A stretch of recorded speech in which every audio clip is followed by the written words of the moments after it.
ça fait 9 ans que je suis greffée hépatique. Donc j'ai été greffée suite à une polykystose hépatique.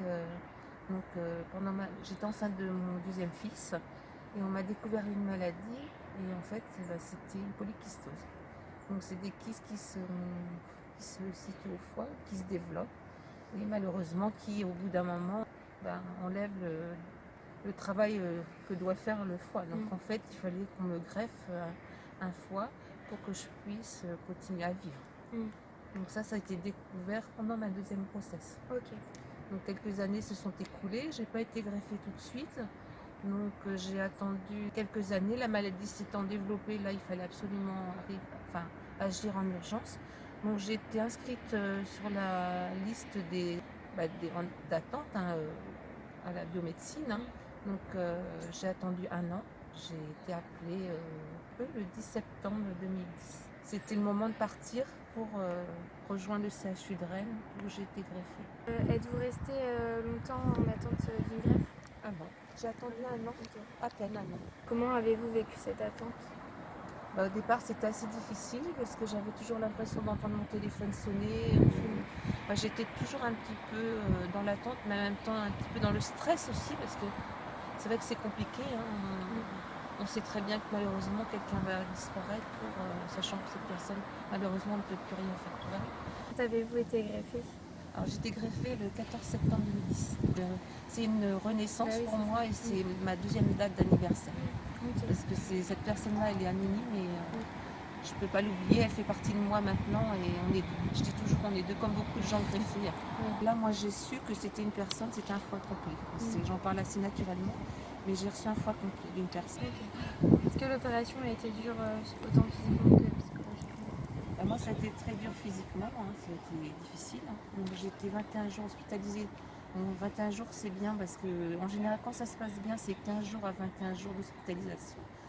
Mais c'est vrai que physiquement, j'ai été complètement diminuée, amaigrie. Moi, j'ai été quand même en soins de suite de très près, dans une salle stérile où personne ne pouvait rentrer. Et quelques jours après, j'ai été mise dans une chambre où là, j'ai pu avoir quelques visites, mais très peu. Donc, c'était vraiment des proches. Avez-vous vu un changement dans votre vie après la greffe au niveau de l'alimentation, du travail ou du sport? Alors déjà au niveau alimentaire, il y a des choses que je ne peux plus manger parce que c'est interdit. Donc j'ai plus le droit de manger des crustacés, des produits de la mer, comme les coquillages, tout ce qui est coquillages, les huîtres, les moules, parce que ça c'est un risque de bactéries. Il y a des problèmes de bactéries. La viande rouge aussi, il faut éviter. Les œufs crus, donc ça il faut manger des œufs cuits, mais bon, pas trop en manger non plus. Et puis le pamplemousse aussi, que j'adorais. Donc ça c'est pareil, c'est interdit parce que c'est un effet contraire au traitement qu'on prend, parce qu'on a un traitement anti-rejet à vie. Donc, voilà. Et au niveau sport, au départ c'est vrai que j'étais pas prête à gambader. Maintenant c'est bien, c'est reparti, mais c'est tout un entraînement, comme les sportifs. Donc je marche beaucoup, je suis quelqu'un qui est très actif quand même, j'adore mon travail. Donc ça c'est important. Je suis une femme dynamique, donc je crois que le mental joue beaucoup. Sinon j'ai un traitement anti-rejet à vie. Donc c'est des cachets à prendre tous les jours, à des dates bien précises. Mais bon, après ça c'est pareil, c'est assez difficile à gérer au départ. Et puis après ça fait partie de notre quotidien. C'est des habitudes de vie. La possibilité d'avoir accès à un dossier pour nous dire l'âge de la personne. Et voilà, ça c'est possible. Mais par contre ça reste toujours, on n'aura pas le nom de la personne, où habitait la personne. Et sachant que maintenant, les dons d'organes, vous avez dû voir à travers plusieurs reportages, il y a quand même beaucoup de voyages, ça peut être en hélicoptère, il y a des voyages beaucoup la nuit. Donc avez-vous décidé de faire partie de l'association France Adot 53? J'ai découvert l'association avant d'être greffée.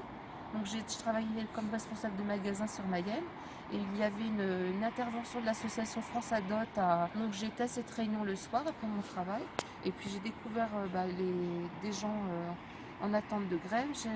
J'ai rencontré aussi des familles de donneurs. Donc il y avait une maman qui malheureusement avait perdu sa fille qui avait été renversée en vélo. Et on a échangé toutes les deux et moi je lui faisais savoir que pour moi c'était très difficile de me dire que quelqu'un allait partir pour continuer à vivre.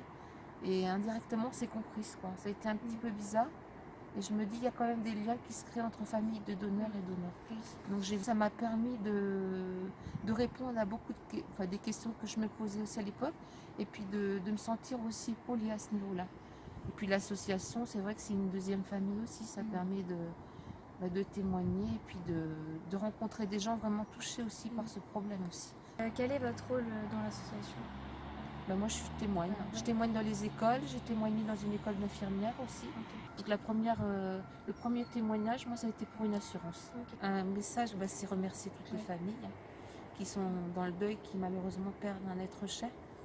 Et puis j'ai envie de leur dire que à travers nous, leurs proches continuent quand même plus ou moins à vivre. Et puis c'est un geste quand même, c'est un cadeau de vie. Donc c'est grâce à ces gens-là qu'on continue aussi. Moi, j'aurais jamais de mots pour pouvoir dire combien je peux les remercier. J'ai envie aussi de dire qu'il faut qu'il y ait de plus en plus de donneurs pour tous les enfants et les gens qui sont en attente de greffe.